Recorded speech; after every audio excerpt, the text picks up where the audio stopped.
I still remember the sound, the soft ping of the GPS notification that shattered my entire world. It was supposed to be harmless. A safety app. Something I'd installed on my husband's phone months ago, back when we trusted each other completely.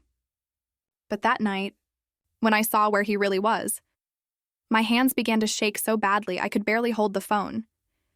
Daniel had told me he'd be working late again. New client. Big project. Don't wait up, he'd said, leaning down to kiss my forehead as if everything was perfectly normal. But the truth was, nothing felt normal anymore. For the last few weeks, he'd been different, quieter, distant. His smiles didn't reach his eyes. He used to text me during lunch, little things, thinking of you, or Ethan said the funniest thing this morning. Now I'd get a single message hours later, busy, we'll call soon. And that soon never came. I told myself not to overthink it. We'd been married 12 years. Maybe he was just tired. But when you've shared a life with someone that long, you feel the silence before it happens. You hear the change in their voice before they even say the words that will break you. That Thursday evening, I made his favorite, lemon chicken with roasted garlic. Ethan was doing homework at the table, humming to himself. Daniel texted me around 6, running late. Don't wait for me. Something about that message, short, clipped, emotionless, sent a chill down my spine. I sat there staring at the words. Then, without really thinking, I opened the GPS app. He'd said he was at the office, but the little blue dot on my screen told a different story. He wasn't downtown. He wasn't even close. He was on the other side of town, near the suburbs. I zoomed in, blinking hard, convinced it had to be a glitch. The dot stopped on a quiet street I'd never heard of. I looked again at the time. 6:47 p.m., not a work hour. Not even close to his firm's address. My chest tightened. Maybe it was a client's house? Maybe there was a meeting? I wanted to believe that. God, I needed to believe that. I stared at the app for what felt like hours before finally calling Rachel, my best friend since college. She's never been one to sugarcoat anything. Emily, she said quietly after I explained, people don't accidentally end up across town when they're supposed to be at work. You need to know what's going on. Her voice was steady. Mine was breaking. I promised I'd wait, that I wouldn't jump to conclusions. But the seed was planted.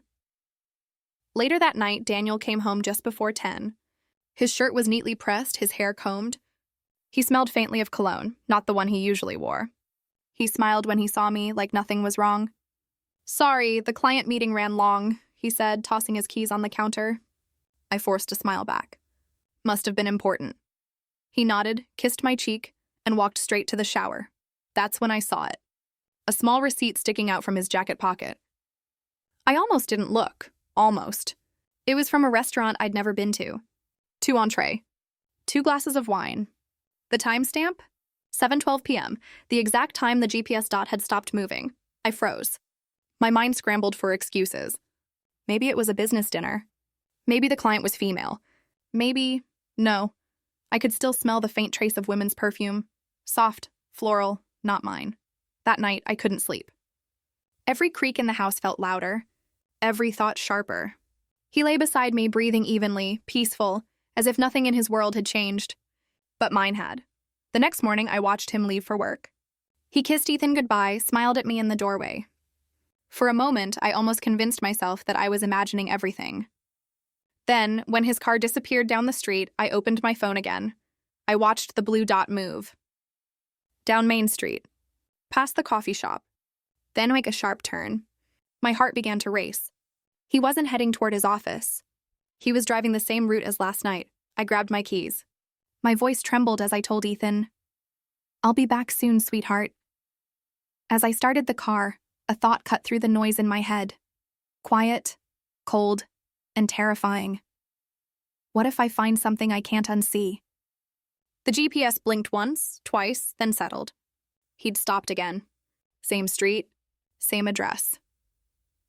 I pressed harder on the gas, my pulse hammering in my ears, and as I turned the corner and saw his car parked neatly in front of a small blue house, my world tilted. Daniel wasn't working late. He was right there, and he wasn't alone. Tell me in the comments where you're listening from. My breath fogged against the car window as I sat there, watching.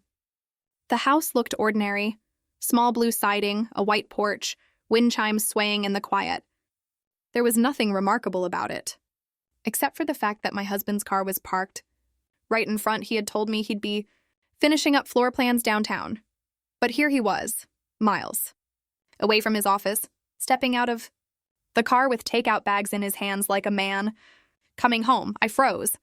My fingers gripped the steering wheel so tight they turned white. Every part of me screamed to drive away, but I couldn't. A woman opened the door, maybe early 30s, younger than me, with her hair pulled up and an easy smile that reached her eyes. Daniel handed her the bags. They laughed. She touched his arm, light, familiar. And then he stepped inside, my stomach twisted. My heartbeat felt like thunder in that small, enclosed space. I wanted to run up and bang on the door. I wanted to scream, but all I could do was sit there, numb, listening to the clock tick on the dashboard. After what felt like hours, though it was probably 20 minutes, Daniel came back out, laughing again, holding that woman close for a brief moment before walking to his car. I ducked down instinctively. Shame washed over me, not because of what he was doing, but because I was the one hiding. He drove away, calm and unhurried, like a man with nothing to hide. I waited until his taillights disappeared before I started my car. I couldn't bring myself to follow him home. I just drove, aimlessly. It was close to midnight when I finally got back. The house felt colder than usual. Ethan was asleep. I stood in the hallway, staring at Daniel's jacket hanging neatly on the rack. There was no trace of perfume tonight, no clue he'd been somewhere else. He was careful this time. The next morning, Daniel acted perfectly normal. He made pancakes for Ethan, kissed me on the cheek, and asked if I needed gas money. His voice was warm, casual, bar practiced. I wanted to scream, "Who was she?" But instead I smiled. "No, I'm fine." After he left, I sat at the kitchen table for hours trying to process what I'd seen. Rachel called, her voice cutting through the fog.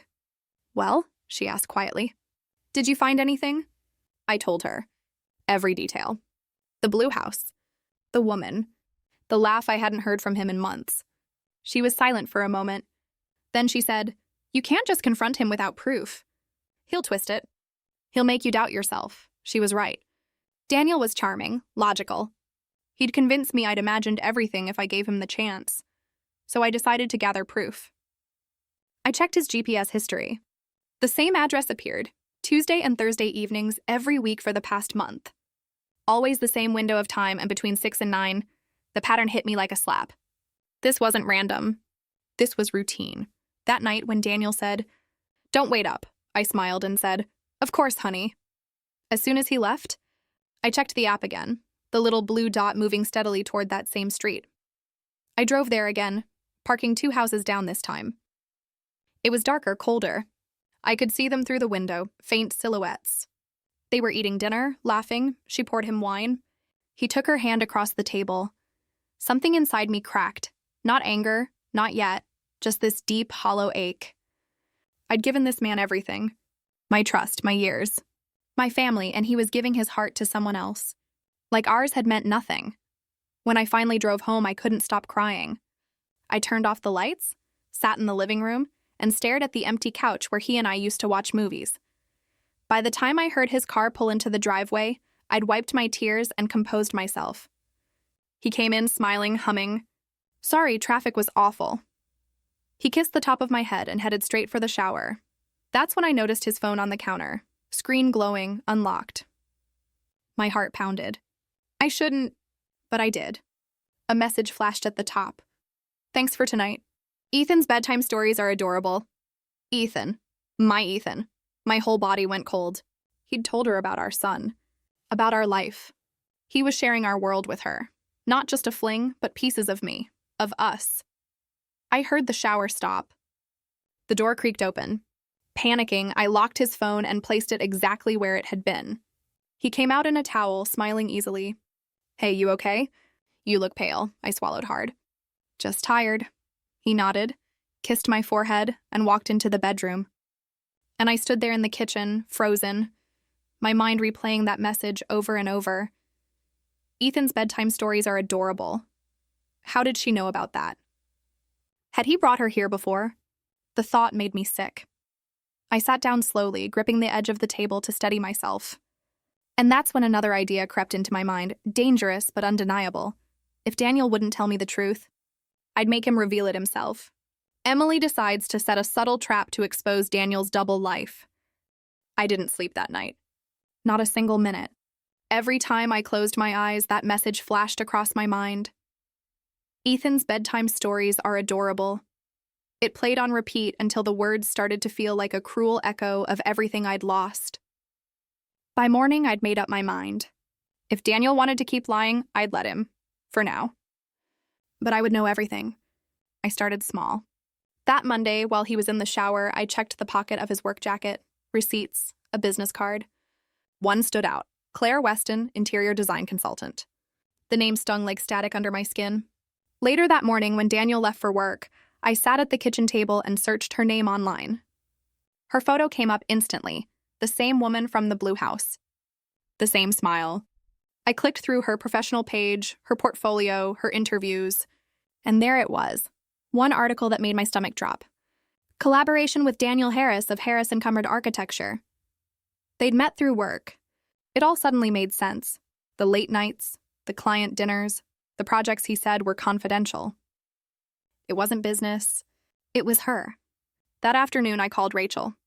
She listened quietly, letting me talk myself into silence before she finally said, "Emily, you need proof that he can't deny.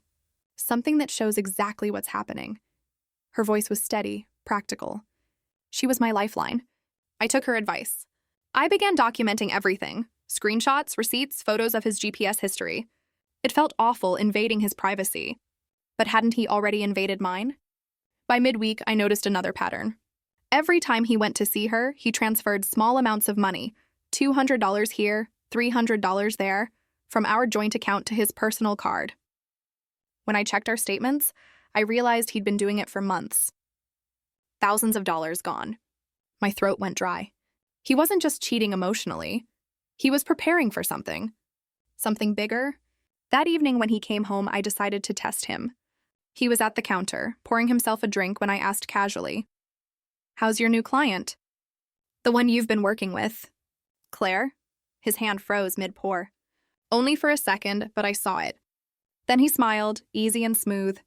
"Oh, Claire? She's great, talented. Why?" I shrugged, pretending to scroll through my phone. "Nothing. You just mentioned her a lot lately." He laughed. That practiced, gentle laugh that used to comfort me, but now felt rehearsed. "Don't be jealous, Em. She's just a coworker." Jealous. That word hit me like a slap. He turned the blame around so effortlessly it almost worked. Almost. But I didn't push it. I needed him relaxed, unguarded. 2 nights later, while he was asleep, I went through his phone again, this time looking for messages. He'd hidden their chats under a fake business group name. Clever, but not clever enough. Most of it was harmless at first. Schedules, design talk. But then deeper in the thread, I found pictures. Her hand on his arm. Him smiling in a cafe I'd never been to. And one image that made my breath catch. Daniel and Claire holding a small child. Not ours, not hers, maybe, I didn't know. But the way he held that little girl. Tender, protective. The way he used to hold Ethan. I dropped the phone, shaking. My whole body went cold. The next morning, Daniel acted like nothing had happened. He kissed my cheek, told Ethan to have a good day at school, and walked out the door whistling. I sat there at the table, numb, staring at his half-empty coffee cup. That afternoon, Rachel came over. She brought her laptop, her voice low and urgent. If he's transferring money, Em, he might be moving assets, maybe even planning something legal. You need to protect yourself. Her words hit harder than I expected. Legal, assets, divorce. Was that what this was leading to? Was he preparing to walk away and from me, from Ethan, and build a new life with her? That night, after Ethan went to bed, I checked the credit card statements again. Buried between the payments was something I hadn't noticed before. A withdrawal from our joint savings. $15,000. The date? Just 2 weeks ago. I confronted him the next morning, calmly. I saw a big withdrawal from our account. Is everything okay? He didn't flinch. I used it for business. Short-term investment. You'll see it come back. The lie was so smooth it almost sounded reasonable. Almost. When he left for work, I called the bank. The teller confirmed it wasn't a business transfer at all. It was a certified check made out to Claire Weston. My hands trembled so badly I had to hang up. That night, when Daniel came home, he kissed my forehead like always. But this time I didn't look at him. I couldn't, because I knew something he didn't know, that I had enough proof now to expose every lie he'd ever told. I just needed to decide how to use it. And as I watched him pour his drink and settle onto the couch like everything was normal, one thought crossed my mind. Cold, deliberate, final. He thinks he's in control. But the next move will be mine. Emily resolves to set a calculated plan in motion to expose Daniel's betrayal and protect herself. He thinks he's in control, but the next move will be mine. That thought followed me for days, through every quiet breakfast, every fake smile, every meaningless, "How was your day?" exchanged over dinner. Daniel had no idea that behind my calm expression, I was building a case. By the end of that week, I had everything: screenshots of messages, the GPS logs, receipts, even a copy of the $15,000 transfer to Claire Weston. But I still didn't have proof of what that money was for. I needed to know what he was hiding, and why he was hiding it now. It was Friday morning when the first real crack appeared. Daniel left early, saying he had a meeting downtown. His tone was casual, but I noticed he'd taken the same briefcase he used for contracts, the one that always stayed home when he went to the firm. Something felt wrong. So, I made a decision I never imagined I'd make. I hired someone. Rachel's cousin Tom was a licensed private investigator, quiet, discreet, and used to dealing with messy family situations. I met him at a cafe 2 towns over, the kind of place where no one asked questions. He listened carefully as I explained everything: the GPS locations, the money transfers, the hidden messages. When I showed him Claire's photo, he frowned slightly. "I've heard that name before," he said. "She was mentioned in a civil dispute last year. Something about forged documents and an unpaid commission." My heart sank. So she wasn't just Daniel's mistress. She had a history of getting close to men who could give her what she wanted. Tom promised to look into it and call me within a few days. I drove home feeling both terrified and relieved. Terrified of what I might learn, but relieved that I wasn't imagining this nightmare anymore. That night, Daniel was unusually cheerful. He brought home flowers, lilies my favorite, and suggested we order takeout. It almost felt like the old days, like the man I used to know. Almost. Halfway through dinner, his phone buzzed on the counter. He glanced at it quickly, then turned it face down. I caught the flicker of guilt in his eyes before he smiled and said, "Just work stuff, work stuff." Always work stuff.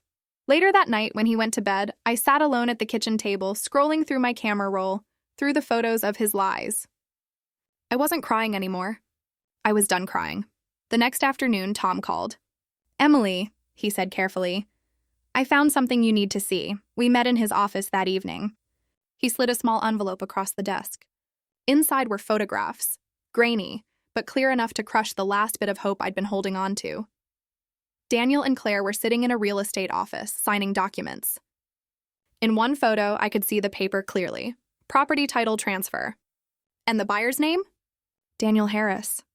I stared at the images in silence. "He's buying her a house?" I finally whispered. Tom hesitated. "Not exactly. The title's in his name for now, but there's another name listed as a future co-owner. Hers. It looks like he's planning to move in after he finalizes some financials." The room spun. I gripped the edge of the table to steady myself. He wasn't just cheating. He was replacing us. The next morning, I found the confirmation email for a new bank account hidden in our shared inbox, one I hadn't noticed before. The subject line read, "Welcome to Westbrook Financial Services." I opened it. My heart pounded as I saw the balance, $68,000, all under Daniel's name. That night, I confronted him for the first time. Not with accusations, but with silence. "Rough day?" he asked, loosening his tie. I looked him straight in the eye. "Did you open a new account?" He froze. "What?" "Westbrook Financial," I said softly. "I saw the email." He hesitated, just long enough to confirm everything. Then he laughed, shaking his head. "Emily, that's just a company account. You're really letting your imagination run wild lately." His words were calm, measured. But the way his eyes darted toward his briefcase told me the truth. I wanted to scream. to throw that briefcase across the room. But instead, I said quietly, "You're right. I'm just tired." He smiled, relieved, and kissed my forehead. And that was the moment I knew I'd stop warning him. I'd stop giving him chances. Because that night, after he fell asleep, I opened his briefcase. Inside were folders labeled Confidential Weston Project, but tucked beneath them was something else, a single manila envelope, marked legal documents. I pulled it out with trembling hands and opened it under the dim kitchen light. Inside were printed copies of divorce papers, my name at the top. His signature already filled in, no date. No lawyer, just ready. The sound that escaped my throat didn't even feel human. I sat there until the sun began to rise. The paper spread across the table, my heart pounding so hard I could hear it in my ears. And as the first light touched the window, one question echoed in my mind, cold, heavy, and final: if he's already preparing to end this marriage? What's stopping me from ending it on my terms first? The divorce papers lay on the kitchen table, staring back at me like a quiet threat. No date, no lawyer signature. Just his sharp, deliberate strokes of ink across the page. For a long moment, I couldn't move. I couldn't breathe. All the whispers, all the lies, all the late nights. It had been leading here. He wasn't just cheating. He was erasing me. When I finally found the strength to move, I gathered the papers, folded them neatly, and slipped them into a folder of my own. I didn't cry this time. I couldn't afford to. By the next morning, I had an appointment with a divorce attorney. Her name was Ms. Patel, mid-40s, calm, the kind of woman who looked like she'd seen every ugly version of betrayal the world could offer. She listened quietly as I told her everything. The affair, the secret bank account, the property purchase, the unsigned papers. When I finished, she leaned back and said softly, "Emily, your husband isn't preparing to leave you. He's preparing to take everything with him." Her words hit like a physical blow. "What do you mean?" I asked. She opened a notepad and began listing things I hadn't even considered. If he's transferring funds and moving assets to his name, he's likely hiding marital property. The moment he files for divorce, you'll be left with nothing unless we act fast. I felt sick. All those years I'd trusted him with our finances, the accounts, the bills, the investments. I'd let him handle it because I believed he was protecting us. He wasn't protecting us. He was protecting himself. Ms. Patel explained the next steps carefully. We'll document everything: the transfers, the joint account activity, any properties under his name. If he forged your signature anywhere, it becomes a criminal matter. Criminal. The word sounded too heavy, too dark for the man who used to tuck Ethan into bed every night. When I got home, Daniel was in the living room, watching TV like nothing was wrong. "Hey, where have you been?" he asked casually. I smiled faintly. "Ran some errands." He didn't notice the quiet edge in my voice. He didn't notice anything anymore. Later that night, after he fell asleep, I went through the filing cabinet in his office. I found what I was looking for: a stack of old joint tax records, signed by both of us. Except not all of them were signed by me. The handwriting was close, but not mine. He'd already started forging my name, my stomach twisted.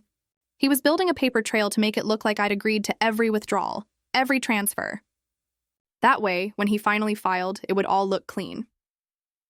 The next day, I called Ms. Patel again. She asked me to bring the documents.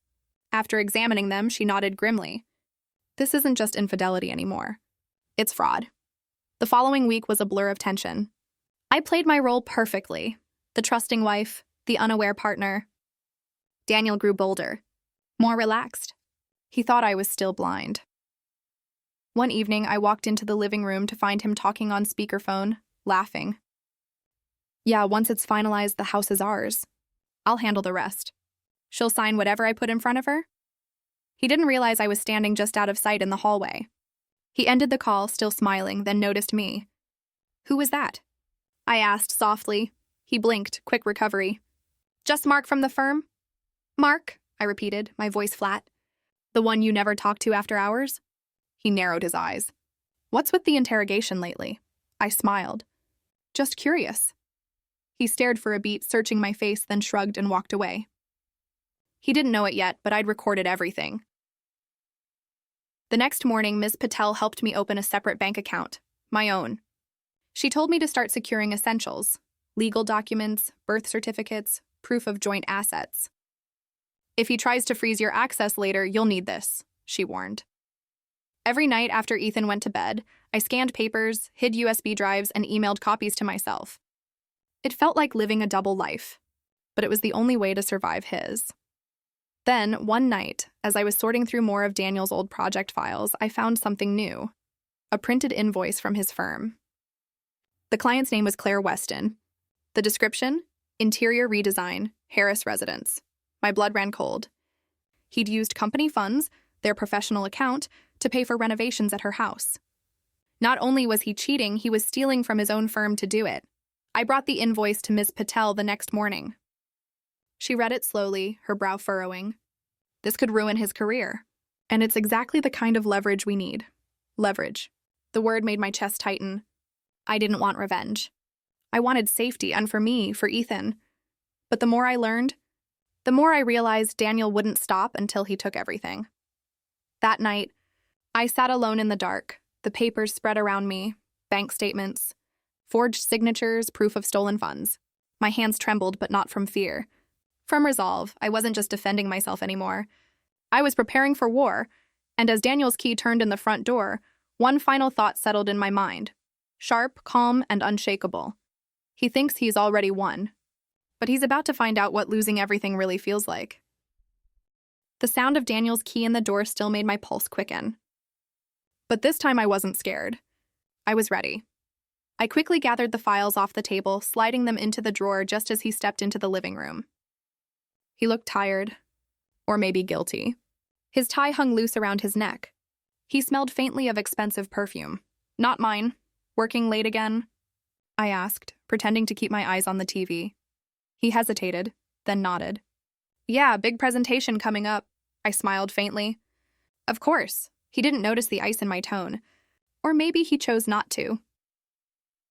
That night, I watched him from the corner of my eye as he moved around the house. Calm, confident, like a man who still believed he controlled every piece on the board. But the truth was shifting under his feet. The next morning, I called Ms. Patel again. I told her about the stolen funds, the invoice tied to Claire Weston. She said she'd loop in a financial investigator she trusted. He can trace transactions faster than the firm's auditors, she explained. If your husband used company money for personal gain, it's embezzlement. Embezzlement. The word rolled through my head like a heavy echo. By Friday, I met the investigator, a quiet, methodical man named Brian Keller. He had the calm focus of someone who'd seen too many ugly stories end in handcuffs. I'll need access to any bank statements you've got, he said, setting up his laptop. And permission to pull the firm's public financial records. We'll start there. We spent 2 hours combing through digital statements, receipts, transfers. Then suddenly Brian froze. Here, he said, tapping the screen. He's routing company funds through a dummy account, under a fake consulting name. CW Designs. Guess what that stands for? My breath hitched. Claire Weston, he nodded grimly. This isn't just infidelity. He's laundering firm money to pay for her lifestyle.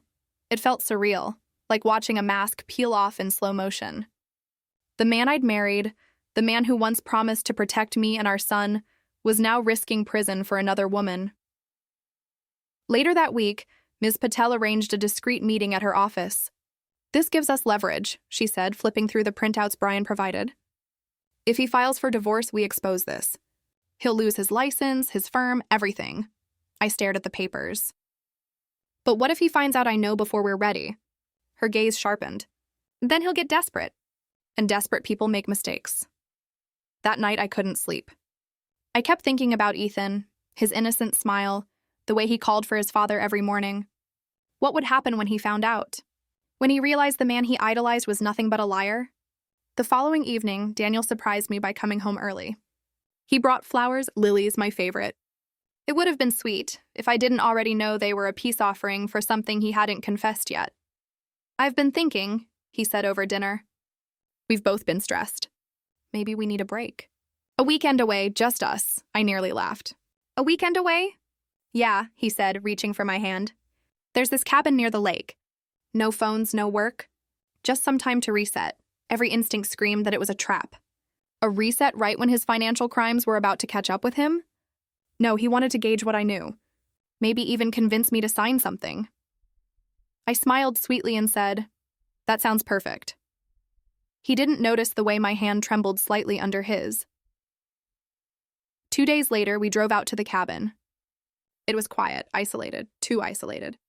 He poured us both glasses of wine. Mine stayed untouched. He talked casually about his firm, about new beginnings, about trust.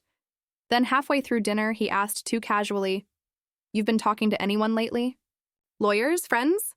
I froze, my heart hammered. "Why would you ask that?" He shrugged, pretending to laugh. "Just curious. You've been distant." There it was. The test, he was probing, trying to see if I'd crack. So I smiled and said, "You've been distant too." He studied me, eyes narrowing for just a fraction of a second. Then he smiled back. That same perfect, practiced smile I used to love. We slept in separate rooms that night. Or at least I pretended to.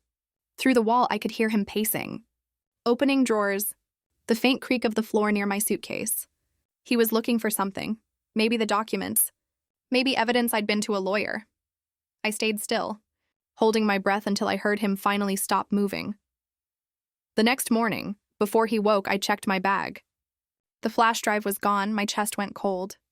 That drive had copies of everything. The bank records, the invoice, the forged signatures. He'd found it, and when he came to breakfast, his smile was brighter than ever. "Sleep well?" he asked lightly, sipping his coffee. I forced a smile back. "Perfectly." Inside, panic clawed at me. If he had that drive, he knew exactly how much I'd uncovered.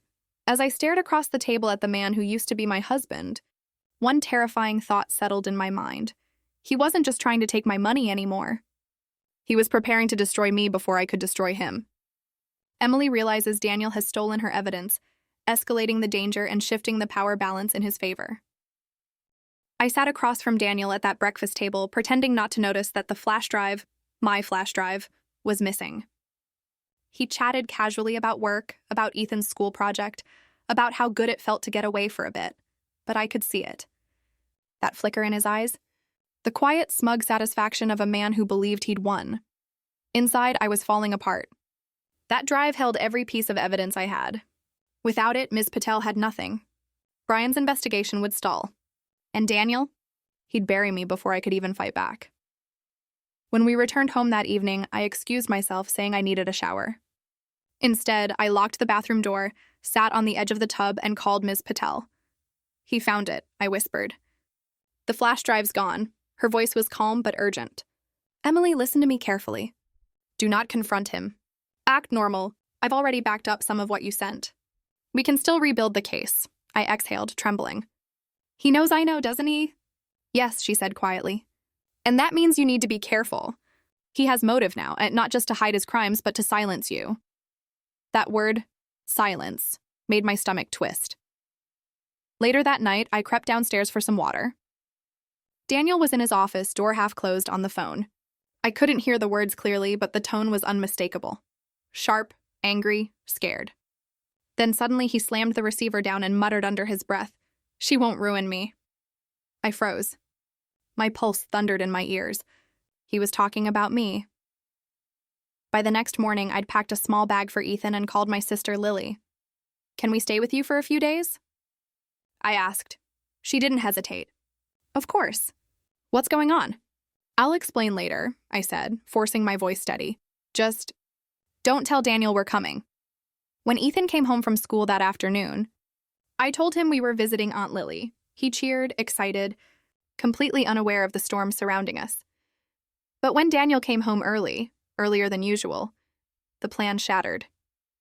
He caught sight of the packed bags near the door. "What's this?" he asked sharply. I froze. "We're visiting Lily for the weekend," I said lightly. "Ethan's been wanting to, without telling me?" His voice dropped, dangerous. "It's just a short trip," I said, trying to stay calm. "You've been busy and—" He cut me off, stepping closer. "You think I don't know what you're doing?" My heart pounded. "Daniel, please," he slammed his hand on the table. "You've been spying on me, going through my files. You think you can make me look like the villain here?" Tears burned my eyes, but I didn't look away. "You are the villain." For a moment, he went utterly still. Then slowly he smiled, and a cold, terrifying smile. "You really think anyone's going to believe you?" You're unstable, Emily. You've been acting paranoid for months. I have emails from your doctor, remember? Anxiety, insomnia. You've built your own downfall. My breath caught. He'd been planning this long before I found the GPS tracker. Every fight, every gaslighting moment, he'd been building a record to make me look like the crazy one. He leaned closer, voice dropping to a whisper. Go ahead. Run to your lawyer. But when this is over, the court will hand me everything. The house, the firm, and Ethan. The sound of Ethan's name snapped something inside me. No, I said softly. You'll never take him. He straightened, shrugging. We'll see. Then he turned and walked upstairs as if nothing had happened. I stood there shaking, the echo of his footsteps pounding in my ears. That night, after he fell asleep, I made my move. I took Ethan's hand and whispered, We're going to Aunt Lily's now, okay? Keep quiet. He nodded sleepily, trusting me completely. We slipped out the back door into the cool night air. My car was already packed. I drove in silence, my heart racing with every passing mile. By the time we reached Lily's house, it was nearly midnight. She opened the door, eyes wide when she saw my face. What happened? She whispered. I broke down then, shaking. He's trying to ruin me, Lily. I don't know what to do. She hugged me tight. You'll stay here. We'll figure it out. For the first time in weeks, I felt safe. Or at least, I wanted to believe I was. The next morning, I called Ms. Patel again. She was already on it. Brian's found something new, she said. A transfer to an offshore account, large enough to expose him completely. But we need one more confirmation before it's solid, I nodded, clutching the phone. What do you need from me? Access to his firm account, she said. If you can find the login information, we can trace the rest. Without it, we're blind. I swallowed hard. He changed his passwords months ago. Then we'll have to find another way, she said. Carefully. That night, as I sat on Lily's couch with Ethan asleep beside me, I noticed my phone blinking. A new text message. It was from Daniel. Just 3 words. You can't hide. I stared at the screen, my heart turning to ice. He knew where we were. The message burned on my screen. You can't hide. I froze. The room suddenly felt smaller, the air too thick to breathe. Lily was still in the kitchen, humming softly as she made tea. Ethan slept curled up on the couch beside me, his tiny hand resting on mine. How did Daniel know where we were? I'd turned off my phone's location. I hadn't used our home Wi-Fi. I'd even borrowed Lily's car instead of my own. My first thought was panic. My second, fury. He wasn't supposed to have this kind of control anymore. But somehow, even from miles away, he still had his hands around my life. A knock at the door made my heart stop. It was gentle, 2 quick taps, but in that moment it sounded like thunder. Lily appeared, her face pale. Who could that be? It's nearly midnight, I whispered. Don't answer. We waited, barely breathing. Then the knocking came again, louder this time. Finally, we heard a car engine start outside. Then silence. I peeked through the blinds. A black SUV sat across the street for a few seconds before pulling away into the darkness. No headlights. No plates I could see. That night, I didn't sleep. Every sound, every shadow made me flinch. I kept replaying the text over and over. You can't hide. Was it a threat? A warning? Or just Daniel reminding me that he still owned my fear? The next morning, Ms. Patel called. Her tone was clipped, urgent. Emily, you need to come to my office. Something's happened. My stomach sank. What is it? Daniel's firm just reported missing funds. Over $500,000. And they're claiming you had access. The room spun. Me? That's impossible. They have digital records showing transfers under your name, she said. Someone's been forging your credentials. I sat there in shock. It all made sense now. The missing flash drive, the forged tax records. Daniel wasn't just protecting himself anymore. He was setting me up to take the fall. Lily drove me to Ms. Patel's office that afternoon. My hands shook the whole way. When I walked in, Ms. Patel was already pacing. He's 1 step ahead, she said. But Brian traced the offshore account. It leads to the same shell company, CW Designs. The one tied to Claire Weston. I swallowed hard. So we can prove it's him? Almost, she said. But without the original flash drive, we're missing the digital timestamps. We can't prove you didn't make those transfers. I buried my face in my hands. He's winning. She knelt beside me, her tone soft but firm. Not yet. We still have one advantage. He doesn't know we found the offshore trail. If we can get his login data or catch him accessing that account, we can turn everything around. How? I asked. Brian looked up from his laptop. He'll slip. He's arrogant. Men like him always do. Later that week, I made a decision, one that terrified me. I was going back to the house, alone. Lily begged me not to. He's dangerous, Emily. I know, I said quietly. But he won't hurt me. Not yet. He still thinks I'm scared. When I pulled into the driveway that night, every nerve in my body screamed to turn back. But I didn't. I walked inside. The house felt foreign, colder, emptier. Everything was in place. Except one thing. The family photo that used to hang in the hallway was gone. Then I saw it, a single sheet of paper sitting on the kitchen counter. It was a legal notice, a petition for temporary custody. My hands shook as I read my own name printed under respondent. Daniel had filed for full custody of Ethan. I nearly collapsed. He'd planned this all along. Destroy my credibility. Frame me for theft. Paint me as unstable, and now, take my son. At that moment, headlights flashed across the window. Daniel's car. I darted toward the back door, but his voice stopped me cold. Going somewhere? He stepped into the kitchen, that smug grin stretching across his face. You shouldn't have left, Emily. It just made you look guilty. I stared at him, trembling. You forged my name. You stole from your firm. You're ruining my life. He chuckled softly. No, sweetheart. You did that. I just helped the truth come out. Something in me snapped. For weeks, I'd been afraid, but now I felt nothing but rage. You won't get away with this, I said. He leaned closer, his voice a whisper. I already have. I could smell the wine on his breath. He wasn't careful anymore. He thought I was broken. When he finally turned to leave, I saw it, his laptop bag, half-zipped on the table. A faint blue light blinked from inside, the firm-issued laptop.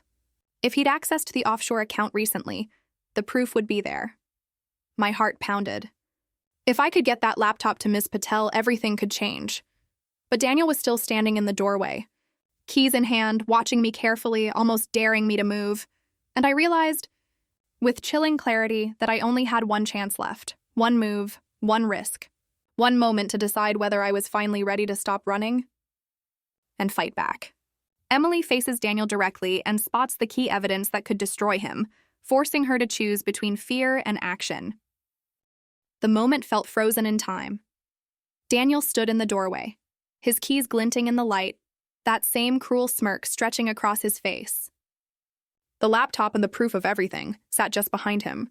One wrong move and everything I'd fought for would vanish. My palms were slick with sweat. My pulse thundered. I took a slow step forward, pretending to crumble. You win, I whispered. I can't do this anymore. He paused, startled. Then he smiled wider. Finally, some sense. He turned slightly, just enough. And in that second, I reached past him, grabbed the laptop, and bolted. He shouted my name. But I was already out the back door, heart racing, adrenaline burning through my veins. I jumped into my car and sped down the dark road, headlights slicing through the night. My hands trembled as I clutched the laptop against my chest. I didn't stop until I reached Ms. Patel's office. She was waiting, eyes widening when I burst in. Tell me you got something, she said breathlessly. Wordlessly, I handed her the laptop. She powered it on, her fingers flying over the keys. Within minutes, she found it. Encrypted files, offshore transactions, time-stamped logins tied directly to Daniel's firm credentials. This is it, she said. He's done. 2 weeks later, we were in court. I'll never forget the sight of Daniel sitting across the room, his once polished suit wrinkled, his expression cold but desperate. Claire Weston wasn't there. She'd disappeared the moment the investigation began. Ms. Patel laid out everything: the fraud, the forged documents, the stolen money. Brian's report confirmed it all. Every lie Daniel had built came crashing down. When the judge read the verdict, Daniel didn't look at me. He didn't have to. The courtroom fell silent as the words sank in. Mr. Harris is found guilty of financial misconduct and fraud. Custody of the minor child is awarded solely to Mrs. Emily Harris. My knees almost gave out. Relief and disbelief collided in my chest. It was over. Daniel's lawyer tried to object, but it was useless. His career, his reputation, and gone. He was ordered to pay restitution, stripped of his professional license, and forbidden from contacting me or Ethan again. As the bailiff escorted him out, Daniel finally looked at me. His eyes weren't angry this time. They were hollow. For the first time, I didn't feel fear or hate. Just pity. Later that evening, I stood outside the courthouse, the cool breeze brushing against my skin. Ms. Patel hugged me tightly. "You did it," she whispered. "You got your life back," I smiled faintly. "Not the same life, but maybe a better one." When I got home, Ethan ran into my arms. He didn't understand the full story, just that things were safe again. "Are we staying here now, Mom?" he asked, eyes wide. "Yes, baby," I said softly. "We're home." That night, after he fell asleep, I walked through the quiet house. The same walls that once echoed with tension now felt peaceful. I picked up one of our old family photos, the three of us smiling, unaware of everything that would come. For a moment, I let myself feel the grief. Not just for the marriage that ended, but for the woman I used to be, the one who doubted herself, who believed love could excuse anything. I went outside to the porch and sat beneath the fading sunset. The sky was streaked with gold and pink, the air heavy with summer warmth. For the first time in months, I exhaled without shaking. I thought about everything. The lies, the fear, the nights I didn't think I'd make it through. And somehow, despite it all, I'd survived. I wasn't the same Emily who once trusted blindly. I was stronger now, wiser. And though the scars would never fully fade, they were proof that I had fought back. And won. A week later, I received an envelope in the mail. Inside was a notice. Daniel had accepted a plea deal. No trial, no appeal. It was done. I folded the paper carefully and tucked it away. There was no satisfaction, no victory dance. Just quiet peace. That evening, I sat beside Ethan as he drew pictures of our new family. Just the two of us, smiling beneath a sun that seemed impossibly bright. "Mom," he said suddenly, "are you happy now?" I smiled through the tears that filled my eyes. "Yes, sweetheart, I am." As he went back to his drawing, I looked out the window one last time. The night sky shimmered softly, full of promise. I'd lost everything I thought defined me.